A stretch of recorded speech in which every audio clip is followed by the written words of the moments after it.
Indian Spirit by David T. One of my hobbies is Civil War reenacting. I've been doing this on and off since I was about 14 years old, and back in my late teens, I'm now in my mid-20s, when I used to have more time to devote to this sort of thing, I used to do other kinds of reenacting as well. Since the weapons and uniforms were so cheap, my buddies and I would occasionally go out and do World War II reenacting with the local American outfit. Yeah, there are people who do this. It is on one of these World War II reenacting outings that I had the strange experience, which I'm going to relate. It was a fairly casual outing. There were no organized events, but the family of one of the guys in one of the British outfits who we were friends with had a farm in the Shenandoah Valley. We all decided to go there and wander around the woods all day shooting at each other and playing out little tactical situations. As it ended up, only about 10 of us showed up, none of whom were Germans. So we basically just spent the whole day playing a sort of modified paintball game on this guy's property. We were all planning on crashing out in the farmhouse at the end of the day. The farm that this guy's family owned was an old piece of property located very far out in the countryside of central Virginia. The house itself had 4 or 5 different sections, each of which was distinctively constructed according to the architectural tastes of its respective period of American history. The oldest part of the house was a log cabin dating approximately to the 1740s. Several additions separated it and the newest part of the house, a quasi-Victorian addition dating to the 1920s. It was rumored that the first white baby born west of the Appalachian Mountains was born in the log cabin. Whether or not that was true, that section of the house was very old. My friend's family had owned the farm and house for roughly 10 years before we were there on that summer evening, and according to him, it was haunted. His family had always used the property as a kind of weekend retreat, mostly in the summer, and he related how they first became aware the house was haunted when they arrived one early spring day to do some cleaning and prepare the house for use during the upcoming summer months. When they walked in, they heard a set of footsteps on the topmost floor, in the attic. It sounded like someone walking to the window to see who it was who had just arrived. They assumed that there was an intruder in the house, left immediately, and then called the police. The police were unable to find anyone or any evidence that anyone had broken into or even been in the house since the previous summer. This happened on 1 or 2 more occasions, and then the family finally talked to some local people familiar with the house who told them that it had a history of strange activity and was rumored haunted. Although nothing really serious had ever been known to happen there, it was not considered abnormal to hear strange noises in the night or footsteps walking around in the attic. The activity always seemed centered around the attic or the main part of the house and the back stairway, both areas dating from the late 19th century. The family considered the ghost, or whatever it was, to be just another part of the landscape of the farm and never really gave it too much attention. I learned all of this over the course of a long evening's conversation with my host, after we stopped our war games. We were all sitting around just talking and enjoying the warm summer evening in the countryside. We went to bed that night around midnight. My own sleeping quarters were in the old log cabin section of the house, which I shared with one other person. He got the couch, so I ended up sleeping on the hard plank floor, which ended up being more comfortable than it would seem. Sometime in the middle of the night, something banged into my head. Actually, it felt like the plank on which my head was resting had been banged up from beneath. I remember sitting up groggily and thinking about how my friend had also told me that there was about 3 feet of clearance under the floor of the cabin, and how he used to play under there as a child. I figured it was just our host trying to frighten the 2 of us, sleeping in that section of the house after telling us about the house's ghost all night. I had no trouble getting back to sleep. For some reason, I woke again around 6 a.m. I know the time because there was a clock in the cabin, and I remember looking at it. I also remember the growing light of dawn casting a sort of half-light throughout the cabin. What I saw then didn't startle me. I don't know why it didn't startle me, but it seemed perfectly natural to me at the time. Perhaps the reason for that is that I was only half awake, or perhaps the story that I'm relating to you here is a dream rather than reality. If it was a dream, then it was one of the most realistic dreams I've ever had. All of the details of the cabin were present in my dream as they were in reality, right down to my friend asleep and snoring on the couch. What I saw then was an Indian sitting in one of the cabin's armchairs looking down at me. He was wiry and of medium height and wore what looked like deerskin pants and a loincloth over them, and a dirty white or gray shirt covered his torso. His hair was black and greasy, and his face looked weather-beaten, and he was wearing silver hoop earrings and what looked like strings of glass beads around his neck. He didn't look like any kind of apparition. He looked like a man sitting in a chair staring at me. Like I said, his presence didn't startle me, but I remember sitting there for a moment looking at him and wondering in a totally non-alarmed way who he was. The next thing I did was to ask him, "Who are you? Why are you here?" His answer came in the form of a story, and when I think back to it, I can hear none of his words. Instead of the memory of his words in my mind, I have what could be considered a kind of film of the story that he told. I saw him walking down from the hills with a load of furs which he wanted to trade with the white settlers. I saw him sitting beside a fire outside of the log cabin with the owner of the cabin bargaining. As part of his bargaining, the owner of the cabin was plying the Indian with mug after mug of hard cider. I then saw the owner of the cabin trying to take the furs and getting into a fight with the Indian. And then I saw the owner of the cabin stabbing the Indian to death and taking the furs for himself. The next thing I remember was waking up with the rest of my buddies. It was raining, so we decided to call the day's war games off, and as we were loading our stuff into our cars and preparing for the drive home, I got a chance to ask my friend whose family owned the farm a few questions. The same local people who told his family about the ghost in the attic had told them of a ghost in the cabin area of the house too. He hadn't wanted to tell anyone about the ghost the previous evening, as he knew that someone was going to sleep in there. Apparently, the ghost was that of an Indian who had been killed in the area of the cabin a long time ago. I don't really know whether my conversation with the Indian took place in reality or in a dream, and I don't really care either. I think that somehow I made contact with a spirit that night and heard the true story of how he was killed.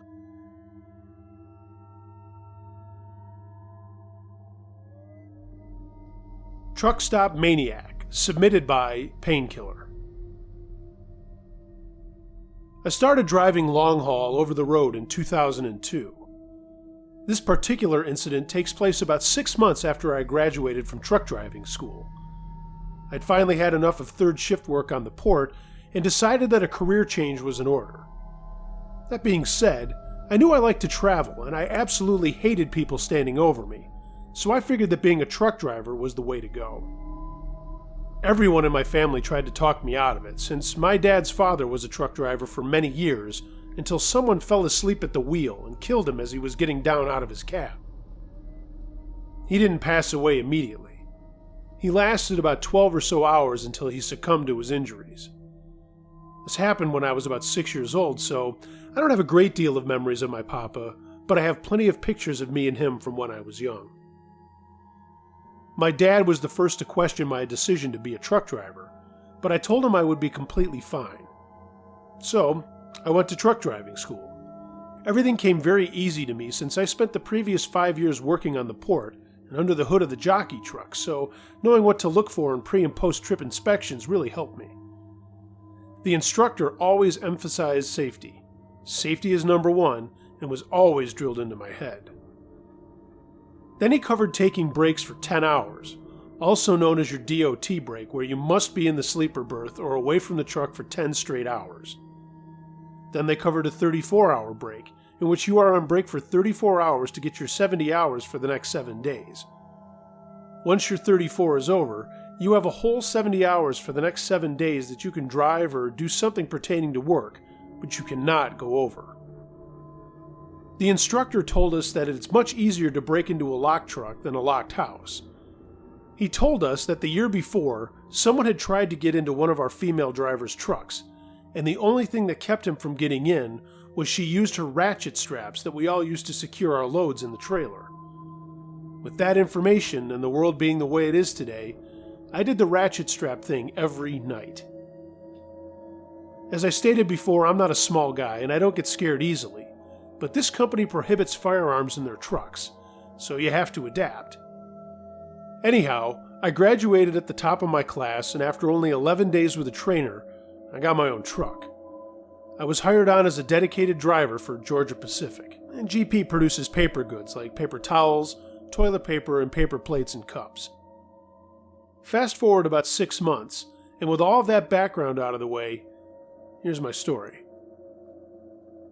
I was on a rather short haul because I was wanting to maximize my mileage before I ran out of hours to drive. My plan was to deliver this load of paper towels and paper plates to a Walmart distribution center from Arkansas down to Louisiana, just off I-10. I forget the name of the town because if you blinked, you would miss it. I was already 68 hours for the week when I delivered the load to Walmart. I told my dispatcher that once I delivered the load, I would be taking my 34-hour break. I get to Walmart and check in, and they told me where to drop my trailer, so I dropped it where they told me and then drove about a mile up the road to the truck stop and shut it down. It was already 9:30 p.m., and since I didn't have any lunch earlier, I decided to go into the truck stop and eat in the Mexican restaurant they had there. No, it wasn't Taco Hell. They actually had a sit-down restaurant. So I ordered my food and a Bud Light. I ate when the food came, and then went to the store to get a Pepsi and a pack of Marlboros, and then returned to my truck. Now it was about 11:25. This would normally be way past my bedtime, but since I was on break, I decided to listen to some music before I crashed out. After about a half hour of Van Halen, I decided it was time to hit the sack. It was breezy outside, and I figured it would help rock me to sleep, and it did. I sleep with a CPAP machine, and once I go under, I'm deep asleep. I woke up, and I'm guessing maybe about 2 hours later, and my truck violently was rocking back and forth. I'm thinking, there's no way in hell the breeze is this strong. If you didn't already know, 95% of all over-the-road sleeper trucks are equipped with total blackout curtains in front for the windshield and driver and passenger doors. A ceiling-to-floor curtain behind the driver and passenger seat separate the sleeper from the cab, and the blackout curtains for the windows in the sleeper. This particular night, I had just the front and sleeper window curtains drawn. And since I didn't have a trailer, the camera on the outside of my truck gave an almost 180-degree view for the camera. The camera was not on at this time, and it only gave a view from the bulkhead out past my 2 tandem axles. So I took off my CPAP mask and moved slowly to my driver's seat and peered out through the back of the curtain to catch someone jumping up and down on my running boards. I yelled out, "Hey, cut that shit out, driver!" All of a sudden, the violent rocking stopped. I thought to myself, what the fuck? So I put on my clothes, lit up a cigarette, and went into the truck stop. I told the people there what had happened, and they said they would set their cameras to record the truck lot. And I felt a little bit better about it now, and since I was on my 34-hour break, I couldn't move my truck without starting my break over, so I climbed back into my truck, locked the ratchet straps, and returned to the sleeper. It took me a few minutes to get back to sleep after I put my mask back on. The rest of the night went on with no other incidents, and I woke up the next afternoon at about 2 p.m. I woke up and went to take a shower and got something to eat, and then went back to the truck and watched some movies. I think I watched Halloween 1, 2, and 4, I believe. Anyhow, after the movies it was time for bed again, so I put on my mask and went to sleep. Again, about 3 hours later, I felt my truck rocking back and forth. I got up and took off my mask and peeked through the driver's side curtain to see someone trying to get in my truck, but they couldn't because I had the ratchet straps locked in place. I yelled out, "Get the fuck away from my truck!" And the rocking stopped for a minute. That is, until I heard them get on my catwalk between the bulkhead and my fifth wheel. Again I yelled, "Get the fuck away from my truck!" And then I heard a guy laughing. Not a something is funny laugh, but something more sinister. I called the truck stop to see if they could get this all on video, since all I could do with my camera was turn it on, and they said that they had seen the guy and the cops were on the way. I turned on my camera and was watching the guy stomp around on my catwalk, and then he started banging on the bulkhead. I yelled at him again. "You have about 10 seconds to get away from my truck before I take care of you myself." Fuck the 10 seconds. I grabbed my tire thumper and exited the cab. I'm guessing this guy had never had anyone come out of their truck after him. I exited through the passenger door and saw this guy stick a butcher's knife through the inside tire on my front driver's side tandem. I didn't know he had a knife, or I wouldn't have gotten out of my truck. It's too late now, I thought to myself. I couldn't make out how big the guy was from the ground, but I did what I think anyone else would have done, and I reached out as far as I could and landed a shot with my tire thumper into his left kidney. He went down like a sack of potatoes. I seriously hurt this guy. I went around the back of my truck to where he was, and I pulled him off the catwalk and kicked the knife from his hand. I turned this motherfucker over and noticed he was wearing coveralls and a fucking Halloween mask. And it wasn't just any Halloween mask, it was the Michael Myers mask. I raised my right hand and started to beat this fucker senseless. I got in about 6 good punches before the cops arrived on scene, and they pulled me off of him. As it turns out, he had been doing this to the other truck drivers that were parked there as well. And yeah, this was also the guy from the night before. He was hauled away in handcuffs on the gurney in an ambulance. The cops had to contact my employer, and with all this activity, I had to start my break over, and I gave an account of what happened the night before as well as tonight. I don't know what would have happened if safety is number one hadn't been drilled into my head in the driving school. I shudder to think about that. This is a crazy world we live in, and everyone needs to be aware of their surroundings at all times. The guy turned out to be some schizophrenic who was off his meds and apparently thought I was there trying to find him and do God knows what to him. The cops had the video as evidence and knew that I had acted in self-defense, so I wasn't charged in the incident. My employer, however, wanted to know where I got a weapon I wasn't supposed to have. I had to tell him that it was a tire thumper that I bought when I started driving, because according to the police report, they said I had a bat. If you don't know what a tire thumper is, it's basically a wooden billy club with a larger 2.5-inch barrel drilled out of the middle and filled with lead. I had taken breaks at this particular truck stop before this incident, but this was my last and final time. The last I heard, I had broken the guy's eye socket and lacerated his kidney. I'm not a violent man, but I will always protect what is mine.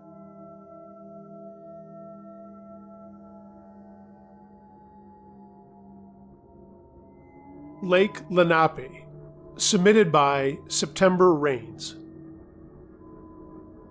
I had taken my family to Lake Lenape in Mays Landing, New Jersey on a rather hot summer morning. We all set about to enjoy ourselves in the cool cedar water of the New Jersey Pine Barrens. It was me, my boyfriend, and our children, a girl aged 12, another girl aged 7, and a boy aged 5. After playing, swimming, and cooling off, the children started to frolic in the sand, playing tag and building sandcastles. My boyfriend and I were settled in on towels on the beach, and a few other families were around. Looking over my shoulder, I noticed a patch of trees behind a black wrought iron fence down the beach a ways. Curious, I walked over and noticed about 4 graves. You really couldn't read them, and they were fairly old, and the wrought iron fence made a square around the entire cemetery and the trees. My family was curious to know what I was doing, so now they were all gathered around me, peering at the gravestones as well. An old woman with dark black hair, dressed in black short sleeves, and had well-wrinkled facial features arrived to stand by us. She proceeded then to ask if we knew the legend of Lake Lenape, and we did not. So the lady began to tell the tale of Lenny Lenape, the Native American prince, and his princess. Both were in love with each other, but were from rival tribes, so they were forbidden to be with one another. Both of them swam into the middle of the lake to hug, touch, and kiss, but a storm came up, and they both drowned. Basically, that was the woman's story. I can't remember the details because it was like 13 years ago when this happened, but I do remember when I turned to thank her for sharing the tale, she wasn't there any longer. I looked up and down the beach, and she couldn't have gone very far because it was an uncovered shore. There was nowhere to go.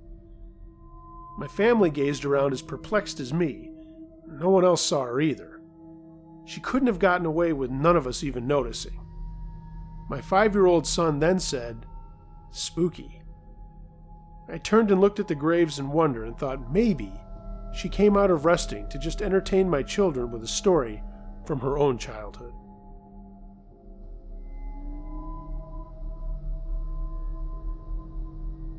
You Only See This in Movies by Ms. Woodstock. I'm a pretty small individual, very easily targeted. I also have bright red hair and work at a gas station in a fairly small town, so it's easy to pick me out. We close up shop around 11 p.m., and I usually walk the 6 blocks home. Also, let it be known that I used to roam these streets all hours of the night and never had any problems. So one night, I close up and walk home. Normal. Usually, I turn into the neighborhood a few streets ahead of mine just to avoid being on the main road. This time, I turned at my usual spot, and there was a car at the stop sign. It didn't move when I walked past, and I figured they were just letting me cross first. Friendly. Normal. I passed the car, turned left, and walked past the driver's side window. I didn't look at the car, but out of the corner of my eye, I could see the driver staring at me. Not normal. I made it about 50 feet before the car drove off, and I was instantly relieved, but didn't forget about the odd behavior. There's a small hill on this road, and I noticed the headlights behind me as soon as I reached the bottom. I turned around, same car. Okay, no big deal. Maybe he's lost? I moved over to the side of the road to give him some room to pass me, but he doesn't. The car followed me slowly from behind. I made a right turn, a left turn, and was coming up on my house. I could have just run inside or run to a neighbor's, but then I would have risked this weirdo knowing where I lived or thinking he knew where I lived. So I walked right past my house and called the cops. This dude must have heard me on the phone because he finally decided to pass me once I started giving a description of his car. I got part of his license plate number and gave it to the dispatcher, and once he was out of sight, I ran inside and hid in my living room with a butcher's knife. They sent an officer out and I saw him drive by, and I also saw the car drive by one more time too. In the paper, I read that they pulled the guy over, and all he said was that he lived on the road I initially passed him on. Not sure what any of that meant, but it was definitely weird. The one thing that unsettles me the most is that night at work, a man came up to my register and proceeded to tell me, "Oh, your hair is getting longer and redder."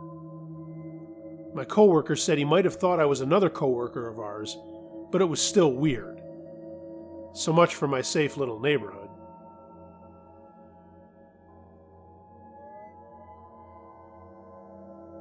I Just Wanted to Be Scared by Nannerpuss69. This happened when the original Paranormal Activity came out in theaters. I was 18, turning 19th in October, and I was obsessed with watching horror movies at the time, of any kind. But the problem was I had grown bored with the films. They had grown predictable, and I was craving something to truly scare me. Well, that movie was Paranormal Activity. Not because of the actual film, but because of what followed my mother and I home from the theater from that movie. I just wanted to be scared was the thing I said to my mother that afternoon after we had watched the movie. And scared I was. Demons to us, my family, are a very real thing. We try our best to avoid them, remove things in our house that could be a doorway to bring them in, and anointed our house often to keep them out. We started going into extreme lengths to keep them out even more because of what I'm about to tell you. My mother and I went and saw the film. The theater was filled with this super thick, heavy feeling. It was like we walked into a room of creepy, heavy jelly that just saturated everything. I mean, you could cut it with a knife, it felt that thick. That should have been the first red flag that we shouldn't have been in there, that we should have left that moment. We stayed, though, and by doing so, both my mother's and my fear fed whatever that thing was that was coming through the film, and it hit us like a freight train and attached itself onto us. A certain scene in particular made my fear skyrocket, and if you've seen the movie, you'll know what I'm talking about. When the footprints appeared. I lost myself to my fear completely when that scene came. Now, I don't know if any of you understand the way demons work, and fear is like a fucking beacon to them, and they feed off of it, and they become stronger by that fear. The more fear you have, the stronger they are, and the possibility of them manifesting and causing problems come into play. Mine was a giant fucking lighthouse of a beacon, my mother's as well. It followed us home, whatever it was that was projected from that film, and it became 3 days' worth of terror for us in our home. First day and night. We came home from the theaters. The heavy feeling I mentioned above never left us. Mom and I were silent, and we usually talk each other's ear off after a film, but this time around we didn't say a word. By the time we got home, my stepfather came to the door immediately and saw the look on our faces and made this whew noise and stepped back. "Something followed you home. I can feel it on you guys," he said. Mom and I said that we knew that, and we all prayed, anointed our house again, and just went on with the rest of our night, thinking we had taken care of the issue. Boy, were we wrong. We still felt the heavy energy, but I guess we ignored it, thinking the original prayer worked, and that we weren't going to have any more issues. We ended up going to bed around 10 or so, and expected to go to work the next morning. Well, 3 in the morning came, and I felt something touch my leg, along with an impression form on the mattress next to me. I was sleeping in the fetal position, so the impression formed between my knees and chest, and I really felt it when my mattress sunk. I woke up immediately, freaking out. I could feel that panic and fear take over, and this was the first time that anything had done something physical to me that was demonic. Once they get physical, I knew that the control was lost and that they could do some serious damage, so I was flipping the fuck out, turning on the lights, and then I noticed my door was open. I usually close my door to my room. It's one of those things I have to do in order to sleep. I also had a paranoia about something watching me from the darkness of the hallway. That was another bad sign. I sat up and started praying, trying to cast out whatever was in my room. I sensed it was in my closet, and I focused all my prayers in that direction and started yelling for it to get out, that it wasn't welcome. That's when my parents came walking into the light of my room. They looked pissed but worried. It didn't leave the first time, was all I said. So they joined me in prayers, and we kept at it until the fear and the heaviness went away. We all went to sleep afterwards, and we had prayed for about an hour. Second day and night. We were exhausted. Waking up so early and spending so much energy trying to cleanse our house had worn us all out. Work was long and tiring, so by the time we all got home, a good night's sleep was something we all looked forward to. But it wasn't going to happen. This night was when the footprints appeared in my carpet in my room. Remember that particular scene I mentioned above that scared the hell out of me? Those footprints appeared in the carpet in my room around the same time of night, and I woke up feeling that fucking heavy-ass feeling again. My stomach was going insane with fear and anxiety, and once again, my door was open. When I turned on the lights, that was the first place I looked, and I regretted it. As I watched, I saw those footprints form. I screamed, and here came the parents again. This night was very tiring, and we had learned that we literally had to grab onto these things to pull them out. That's right, you heard that correctly. More than one demon was in the house that had followed us home. The main one that we could feel was the strongest, and otherwise there was over 50 of them by the end of the third day that we had physically grabbed and thrown out of the house. And now the crazy part I've been iffy about telling. How did we grab these things? We prayed first. Got our house full of the spirit, as my mother calls it. We spoke in tongues and allowed our senses to take over completely, and grabbed these things and pulled them out to the doorway and clear out to the driveway. I know, it sounds crazy. It's okay, I get it. I bet our neighbors thought we were losing our fucking minds. Anyway, we continued this until 5 in the morning, when we were too tired to care anymore and went to bed. This grabbing and casting them out of our house physically. It was exhausting. Day 3, the final day. By this time, we knew we didn't get everything out of our house, and we definitely didn't expect to have a full night's sleep. I slept in my room rather peacefully until my stepfather and mother came in and said that it was still happening. This time, something had brushed my mother's beaded curtain that they had hung up against their closet door, and it had grabbed my stepfather's hand in his sleep. He had shot out of bed freaking out and yelling. This was the last night that we had to physically pull these demons out of the house. We had been bitten. I had bite marks on my arms, and stabbed and kicked at and growled at while we were removing them all. It took hours once again, but we really worked on removing them, and we got them all out by 5 in the morning. The next day, we played Christian music in the house 24 hours straight to make sure there would be no more demonic shit in there. I know this story sounds nuts, but it really happened. And to this day, if I let myself feel fear whatsoever that strongly, I'll feel that heavy feeling. I don't think it truly went away, but I work hard on keeping it away.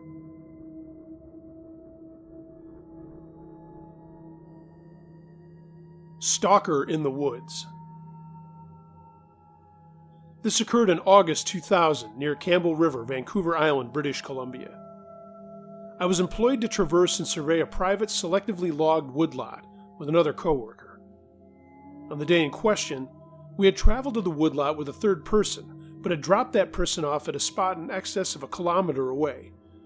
As well, the site was accessible only by the single gravel road that we were on, and to be reached any other way would require extensive cross-country travel over rather rough terrain. It was not very reasonable at all to expect to run into another person at this location. Anyways, our first unusual encounter occurred at one of our first plots of the day. The vegetation here was a young, regenerating Douglas fir woodland with rather bushy, well-spaced trees, most in excess of 20 feet tall, and it was in a dense, continuous matrix of thigh-high salal. While going through our routine, we were suddenly startled by what sounded like human footsteps in the salal bushes, perhaps as close as 50 to 70 feet away, just on the other side of a bunch of Douglas fir trees, and therefore just out of sight. We heard no footsteps leading up to these ones, and only heard them when they were quite close. They had the distinct sound of a bipedal gait, with single, loud steps separated by perhaps as much as a second or more. We started to call out the name of the person we had dropped off earlier in the morning, but we got no answer. We quickly realized that there was no way the person could have traversed the distance in the time between when we had dropped him off and when we first heard these strange footsteps. And they continued, albeit somewhat more hesitantly, and I grabbed an axe that we were carrying with us and tried to cautiously sneak up closer. Unfortunately, as I walked closer to the sound, my partner grew frightened and made quite a fuss about me getting closer. I will regret it for the rest of my life, but I reluctantly heeded her concerns and returned to the plot, and shortly afterwards the footsteps mysteriously stopped and were never heard at that location again. We chalked it up to some strange animals, but admitted that it was very strange and that we had no reasonable explanation for it. Later in the day, we stopped for lunch at an area maybe 100 or 200 meters to the north of where we had the unusual encounter. This area has a very open, selectively logged, second-growth Douglas fir woodland, with tall trees and a very open understory. Visibility here was very good. About 50 meters or so to the north of us, within the forest, was a low raised ridge running east to west. The forest was quite quiet during the middle of the summer day, and while eating lunch we heard a single, distinct twig snap, come from just on the other side of the ridge from where we were sitting. There was no sound before or after, and this was not conclusive of anything really, but it was suspicious that once again there seemed to be a large animal of some sort just outside of where we could see it. If it was the same animal from earlier in the morning, then it seemed to be following us. We moved on in our day, and towards the end of it, we came to an even more open area of the forest, and standing on the side of a hill, we decided to split up for some reason. I can't honestly remember why we decided this. This site was perhaps 200 meters from where we had our lunch. I stood on the hillside while my partner walked down an old skid trail towards the east. About 40 meters or so to the east, next to the skid trail, was a distinct dome-shaped knoll within the forest opening. As my partner walked along the trail and past the knoll, suddenly, out of nowhere, some huge animal jumped up on the other side of it, out of sight from me, and started running and crashing from the area behind the hill towards the edge of the forest. It was about 20 meters from where it jumped up. My partner started screaming hysterically, and although I could never see the creature, I could certainly hear the crashing as it ran for the trees. My partner started screaming, "I see it! I see it!" and I instantly ran towards her. By the time I reached her, no more than 30 seconds after the animal had leapt up and run away, I asked her what she had seen. She was quite shaken up. She said that she never saw the whole animal, but that she did make out the top of its head or back above the vegetation as it ran away. The vegetation that it ran through was red huckleberry thicket, a common woodland shrub in this region. So I walked down to where she said she saw it run, and the huckleberry bushes were well over my head in height, and I stand at 6'3". She said the color of the animal was quite blackish. Whatever it was seemed to have been quietly tucked in behind this knoll within a short distance from us while we stood there, and we never saw it arriving at this location, so it must have either quietly snuck there or been there for a while. Now, what to make of this sighting? We have few large mammals on Vancouver Island: Columbian black-tailed deer, Roosevelt elk, gray wolf, cougars, black bears, so right away we were quite limited in options for what this sighting was. Only two of those, bear and elk, have any dark brown or black coloration, so again we were limited. I have extensive experience with both, and at no time have I ever had either species A, walk bipedally, or in the case of the bear, walk bipedally long enough and in dense brush or as to sound like a human being, B, stand in excess of 7 feet in height, and C, seem to quietly sneak around and apparently follow a person, always seeming to just stay out of sight. I suppose a bear could do this, but I still don't think it could be quite so sneaky. Of course, I'm assuming that all of these incidences are connected, and I do believe that this is true because, although we worked in this rather small woodlot for 2 months, nothing like any of these 3 occurrences ever happened before or after that day.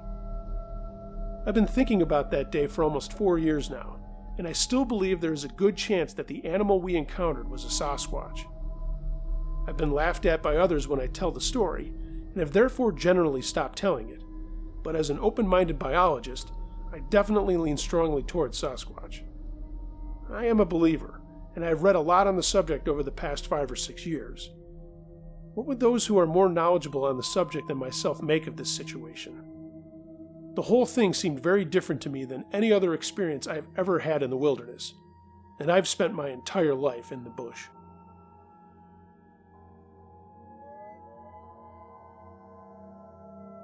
Apartment Poltergeist by Mixelplix. I used to live in an apartment on 1513 Hatcher Lane in Columbia, Tennessee. I stayed there for 2 years attending a small college there. One evening, I was cramming for a big chemistry test with my best friend. We were sitting in the living room poring over our lab notes, and I heard the dishwasher complete its cycle, so I went to the kitchen and began putting away the dishes. I had purchased a set of 4 teal-colored glasses that were short and bottom-heavy to make mixed drinks in. I thought they were very pretty, and the low weight distribution seemed like they might be useful whilst getting drunk. These glasses had a special place reserved for them in the back left corner of the bottommost shelf of our cabinets. That way, they weren't too visible, so visitors would be less likely to drink out of them. I told you I really liked them a lot. I put all of the dishes away, including the snappy green ones, and returned to the living room. I had just enough time to pick up my lab journal and light a cigarette before we heard the sound of glass breaking from the kitchen. We were the only 2 people in the apartment, and the kitchen, while out of sight, was just around the corner from the living room. I got up uneasily, remembering that there was nothing sitting on the counters or otherwise eligible for breaking.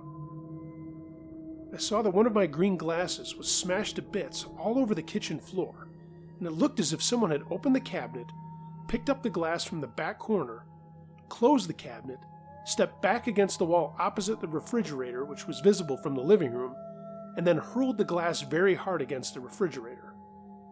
Glass was all over the kitchen floor, sprayed out from the apparent point of impact on the fridge, partly onto the carpet outside of the kitchen.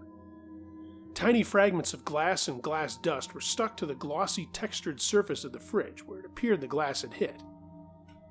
I opened the cabinet from which I could only presume the glass came from, and the remaining 3 glasses were sitting as I had left them, with a neat space where the 4th had been. Perhaps a week later, I was sitting in the living room with my roommate. We were relaxing after a long day, having dinner and chatting. Suddenly, we heard the distinct sound of glass breaking. We stared at each other for a moment, blinking, both knowing that no one else was in the apartment. The sound of liquid flowing or being poured followed immediately, and we both jumped up. The sounds were indistinct in terms of direction, so we started looking frantically around the apartment for the source of the noises. The apartment was small, so we sort of ran in opposite directions, and my roommate went into the kitchen while I went to the bedroom. As it turned out, my lava lamp had exploded. It was sitting on top of a bookcase at the time. It hadn't fallen off. The metal base was still sitting there neatly. In fact, the bulb was still burning. The bottom part of the glass section was still sitting on the base, broken, with several large pointy shards of glass sticking straight up. The rest of the glass section was all over the room. Most of the shards were on my waterbed, covering it pretty thoroughly. The plastic top piece was across the room on the floor, with little bits of glass hanging off of it. Small fragments of glass were strewn about the room with no apparent pattern. The oil and paraffin wax inside the glass section was all down the wall behind and beside the bookcase. Somehow the glass went all over the room, while the liquid splattered and ran down the wall only. It was really bizarre, and one hell of a mess to clean up. I've never heard of one of those lamps exploding before or after this happened to me. Interesting side note, at the time I was seeing a girl who continually asked to borrow my lava lamp. I never let her, thinking that was an odd request. I mean, do people really borrow lava lamps? Anyway, I did let her borrow a fabulous book about witchcraft and black magic I'd found at a curio shop years before. Right after the explosion of the lamp, she called and we wound up breaking up.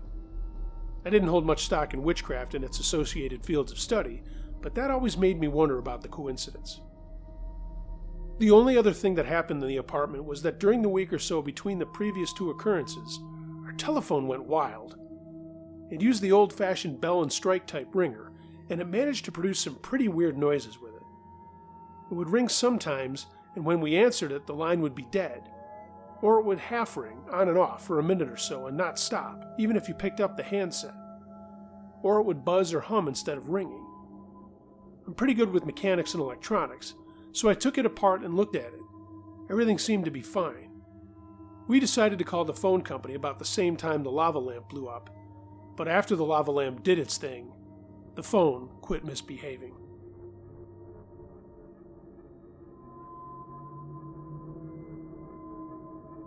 Black-Eyed Children on Halloween by Sarah Beth 11. Let me preface this by saying I'm by no means a writer, just a domestic engineer living in North Texas. Also, I don't believe in the paranormal, ghosts, demons, aliens, whatever. However, I did have an event happen to me this Halloween I have to admit has me scratching my head. It had been a slow trick-or-treat night in our neighborhood that evening, which is pretty odd in and of itself. We usually have kids from different areas dropped off in ours and have a constant parade at our door. That night, I'd say we had no more than 8 or 10 groups of kids come up by the entire night. It was about 9:30, and my husband and I were sitting in our family room watching some of those ghost shows that are based on supposedly actual events. Like I said, I don't believe in that stuff, but I do like a good ghost story now and then, and it was Halloween and all. We hadn't had any activity at the door in over half an hour, and it was getting late, so we decided to turn the porch light off and let our dog Chloe out of her crate. Chloe is an American bulldog and is very docile. We only put her in her crate because we're afraid she'd try to get out and play with the kids, and I didn't want to have to chase her down the street. Also, we didn't want her to scare any of the kids because she could look a little intimidating to the younger kids. So I turned the outside light off, let Chloe out, and she followed me back to the couch and lay down at my feet.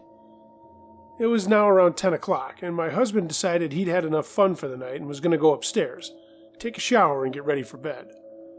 After all, it was a Thursday, and he still had to get up early the next day. My teenage son was out with his friends at a local haunted house and wasn't expected back for another hour or so that left me alone on the couch with Chloe. Now, just because I don't believe doesn't mean those shows don't freak me out a bit. And being alone now watching, I'd have to say I was kind of on edge, as it were. It wasn't long after I heard the upstairs water for the shower turn on when there came a light knock knock knock at the front door. My initial reaction was, "What the hell? Really? It's almost 10 o'clock, go home." But soon, an uneasy feeling came over me. Why the knock? Our doorbell glows, and in the dark, without the porch light, it would be extra obvious to anyone there. I paused. I couldn't really just ignore it. Our front door has a big beveled glass panel, and anybody right at the door could see in enough to see someone was in the family room watching TV. It would be pretty rude for me to just sit there and not answer it.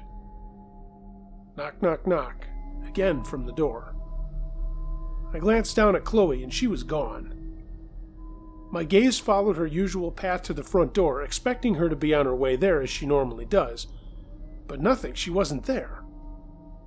I stood up to look around the room better and found her crouching by the back door like she was wanting to go out. However, she never asks to go out like that. She always comes and licks my hand or puts her head on my knee. This was totally out of character for her, and I have to say it heightened my anxiety. "Chloe, crate," I said. She just turned back to look at me like, "Hell no, lady, I ain't moving." I yelled up to my husband, but if he was already in the shower, I knew there was no chance of him hearing me. Knock, knock, knock. About that time, a car drove down our street and cast just enough light on the door to where I could see the silhouettes of two small children through the glass. I instantly felt relief. It was just some kids, probably a couple of my neighbors on their way back home that wanted to stop by and show me their costumes or something.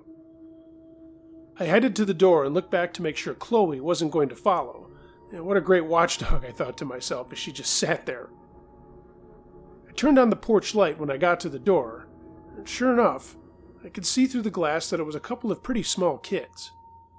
A little late for such young ones, I thought, and I began to wonder about what kind of parents would let their kids run the streets that late at night. I only opened the door enough to where I could block Chloe's escape if she decided to grow some balls. What struck me immediately as odd is the kids weren't wearing any costumes. They were in normal street clothes. Also, there was no customary trick-or-treat either. I began to feel very uneasy again. It was a girl and a boy. The girl to my left was older, I'd say about 11 or 12. I could tell she was blonde, but I couldn't make out any distinct features as our lights are from high above and on columns at the front of the porch, so most of the light was coming from behind them. Also, I hadn't opened the door wide enough for any light from inside to hit them directly. The boy was younger and maybe a foot shorter, and I'd say around 8 or 9, and he looked to have light brown hair. The girl very politely spoke up. "Ma'am, can we please come inside and use your phone to call our mom?" As she spoke, something in the pit of my stomach was telling me something was wrong. What kid, even at that age, doesn't have a cell phone of their own these days? I couldn't remember the last time I'd had anybody ask to use my home phone. Hun? Don't you have a phone of your own you can call your mom on?" I asked. This was when things got really weird. Both kids turned to look at one another like they were going to say something to one another, but neither ever spoke. They both turned back to me, and the girl said, "Ma'am, my cell phone battery doesn't have any charge left in it. Can we please come inside and call our mother? We're alone out here, and my brother is scared." I have to admit, there were two competing feelings going on inside of me. The first, that of a mother's heart that wanted to help these two small children get to their mom. The other, a sinking fear in my gut that was keeping the other feeling at bay. It was then that I noticed that during the short conversation I'd already opened the door a few extra inches, which I was completely unaware of doing. I stopped. Honey, why don't you give me your mother's number and I can call her myself? Another pause, and they again looked at one another. After a short moment, they turned back to me and the girl said, "Ma'am, my little brother has to use your bathroom. Can we please come inside while you call our mom?" And with that last statement, the little girl moved closer to the door, like she was just going to walk on in by me. As she did, she stepped into the light coming from inside the house, and I got my first real good look at her. Solid, jet black eyes. That's all I could see. That motherly instinct I had was gone, and replaced by terror I don't think I've ever felt in my life. I could feel every hair on my arms and the back of my neck standing at attention. I closed the door to where just my face was able to stick out, and the little girl stopped and again pleaded, "Please, ma'am, we're really scared and alone out here. We have to come inside. Please help us." Then, like on cue, both kids began to whimper and cry. That's when the fear took over and I shut and locked the door. "I'll call your mom if you give me the number," I shouted through it, "but I'm not letting you in my house." I could see them stand there on the porch, just staring at me through the beveled glass pane. Part of me wanted to run upstairs to my husband, but the bigger part didn't want to lose track of where they were. That would have freaked me out even more to not know where they were. After what seemed like forever, but was probably only a few seconds, I decided I'd call my neighbor that lived across the street. As I made my way to the side table by our couch to my phone, I glanced back at the door. Chloe was nowhere to be found. We later found her in the guest room under the bed. When I got to my phone and started to look for his contact info, it was only then the kids stepped away from the door and began to walk to the street. As they did, I walked to the door to get a better look to see where they went, still not calling my neighbor. If you get close enough to the glass, you can see out enough to make out people's shapes, but you can't see much detail. Of course, standing that close to the door would make it pretty obvious to anyone outside looking in. From the door, I could see that the kids were still standing under the street lamp nearest my house, staring back at me. As I lifted the phone to my ear after calling, only then did the kids start walking down our street. I met my neighbor out under the lamp once he was out there, but the kids were nowhere to be seen.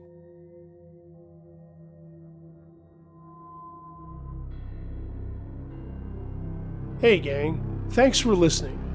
Hope you liked this installment of Uncle Josh's True Scary Stories, and if you noticed, I went back to basics here. Skipped the video and just shared some really cool artwork. Mentions of the artists are in the description below. If you haven't already subscribed, what are you waiting for? Make sure you click on the bell for immediate notifications, and please like, share, and comment on this video. Positive and negative comments are both welcome. Follow me on social media, links to that are in the description, and if you so care to, throw me a tip on Patreon. Everything helps keep this channel ad-free, and a link for that is below as well. I hope you check out all of my other volumes of scary stuff on this channel, and please send me any true scary stories you have. I read them all. Send stuff to UncleJoshTrueScaryStories@gmail.com. Be excellent to each other. And until next time, be wary of things that go bump in the night. It could be anything. A ghost, a monster, or the guy next door.